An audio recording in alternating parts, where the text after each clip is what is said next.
Chuck Hassebrook for the...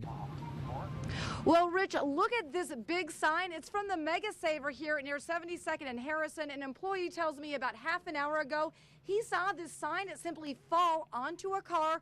Luckily, the driver was okay. The car was able to make its way out of the lot, but it's compared to me, you can see it's a few inches taller, so a pretty big fall right there. The man who works here says the power's been on and off all night. It's been a little bit scary, and the power outages haven't been limited to the store. You can see over there, there's the intersection where the lights are out. You've got an officer guiding traffic there as well.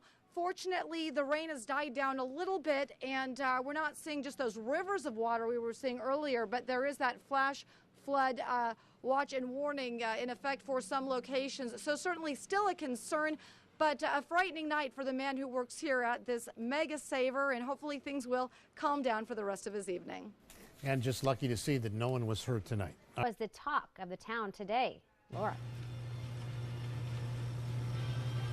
Well, Ashley, it's all about the numbers, but those numbers can be tough to visualize. So let's talk turkey. This is an $11 sandwich at this Midtown sub shop. Workers are asking for $10.10, which is about this much of the sandwich, but currently they're taking in about $7.25 per hour, and you can see that's a significant difference. Take action and make sure that our families have what they need to get by. This group is making its way across the country by bus. Its message: up the minimum wage from $7.25 to $10.10. And that's enough to pay their bills, their rent, put food on the table. That's something Brock Booker knows a little bit about. When he started at this sub shop, he was making $7.25 an hour. Here we start everyone at minimum wage.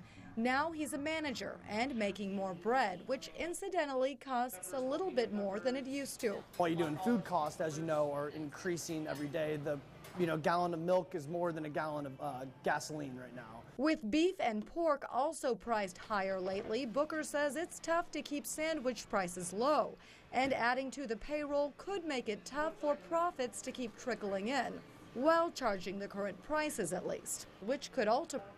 So yeah, if you increased payroll and wages, then I would have to increase margins on sandwiches. But this group's theory, an increase in the minimum wage could mean more money out there to buy the sandwiches. It starts to inject money back into the economy, because when you make more money, you spend more money. Booker says there's a lot to consider when it comes to the issue, from how it would impact what some businesses charge to how productive workers could possibly be given higher wages. One thing he is decided on: he doesn't want to see anyone go hungry, customer or not. And during that report, we figured out an even easier way to show you what the difference would be. This is the size of sandwich that workers can currently afford here on their hourly wage. But something like this would be close to what they could afford if the minimum wage went up to $10.10. So it is a significant amount there for some folks, and it certainly means more food on the table. Laura, that definitely puts it into perspective. It not only looks good, but it's easy to understand. Any idea, we can understand where Brock's coming from. He has been there, like you said. He started off making a minimum wage. Does he have any idea of how much more he would have to charge for sandwiches if it were to go through? Well, he uses a new soda machine as an example. If we can try to pan over to this new Coke machine there, that cost, well, he says tens of thousands. They ended up having to increase the price of a beverage here by about a few cents a cup. So any big expenditure can increase the prices, including increasing that payroll. So that's where customers might feel the pinch. All right. Okay. Thank you very much. And an Leroy Christensen is tired of coin-obsessed crooks targeting his car wash. It's a constant battle of people trying to break into stuff, drilling locks out, prying doors off. I mean, you never know from day to day what we're going to have. And it's costing him more than a little change. They've not been able to drill the vault. They did something to our changer here a while back and got over 600 out of it. From tearing out 30-pound vaults to ripping stainless steel, Christensen says the thieves sometimes seem to have superhuman strength. Pried the door open and bent it to the place that we had to take a snowplow to bend it back, because if they have to replace this whole thing, it's $10,000. Vending machines are now guarded with bars after thieves tried to break into them. Every machine is vulnerable. Even the vacuums aren't safe. Here's one of the covers for the change cover that they have literally pried, and this is thick stainless steel. Now how they do that is way beyond me. And the repeated repairs aren't cheap. Christensen adds the thefts don't just cost the business, but customers as well. A few weeks ago, it used to cost $1.75 to wash your car here. Now it costs $2. A cost he doesn't expect to go away anytime soon. So school's out and the weather's nice. Means you're probably spending more time outdoors, but so are thieves who are using door-to-door scams to take your money. Scammers preying on those who want to give to charity might be conning more than just their targets. I mean, we serve over 1,400 kids a day. We need the community's support. But also those who depend on donations. Lately, the Boys and Girls Club in Omaha had its name used by door-to-door con artists to help steal from people. It makes me mad, because there's somebody who really wants to do something good, wants to help out, and now all of a sudden they get this really sour taste in their mouth. You know, it would stop that person from giving at a future date. Kunkel says his organization does not go door to door, and it's a letter like this one that's often used to raise funds, which raises a question. How can you tell if the person who rings your doorbell is legit? The city requires each vendor to have a what we call a peddler's permit that's issued through the city of Omaha.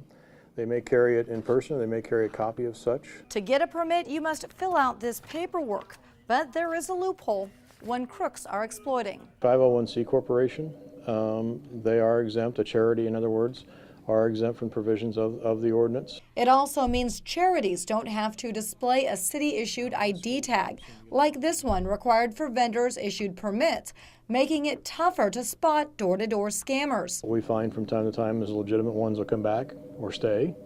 The not-so-legitimate ones suddenly disappear from the neighborhood. Sadly, the crooks often get away with the cash, which makes it tough for the real charities. That's what makes these kind of things just frustrating, because it's,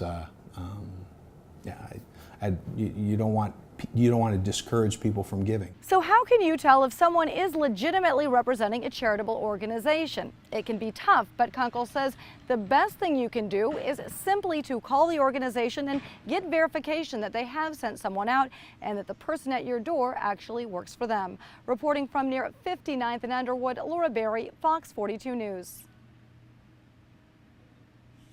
Clark Landing, where setup is underway for the big event. Isn't that right? Well, Eric, this is a scene you won't see for a while. Nobody in the ticket line. Tomorrow when Taste of Omaha kicks off, you'll probably see a long line there, and these rides will all be on. Fortunately, tonight we were able to get one of these rides turned on, the Tornado, just for us, just for Fox 42. It's one of my childhood dreams to have a ride all by myself, and I'll show you how that works in just a sec. From the usual tents and portable grills to a giant plastic cow, vendors are setting up shop at Heartland of America Park for this year's Taste of Omaha Festival. Well, it's good to get our name out there and, get people a sample of what we're serving them. For some, this will be their first year at the event. For others, the 17th. It gets better every year. On Thursday, 40 restaurants, new and established, started setting up tables to serve up something tasty. Chicken parmesan to pad thai to just things you may not have ever tried, Moroccan foods, possible dessert items you might want to try. We're doing donuts this year, which we've never had before. They're new to the restaurant, so we're going to get those Italian donuts and that type of stuff out and, let people know what we got. The variety isn't just limited to the food that'll be served here, but the live music acts too. Omaha is also very fortunate. We have a lot of great musicians and bands that play throughout the area, so we're featuring a lot of them, from jazz, country to the classics. And of course, you'll find a few adult beverages at the event, as well as games and rides for the kids.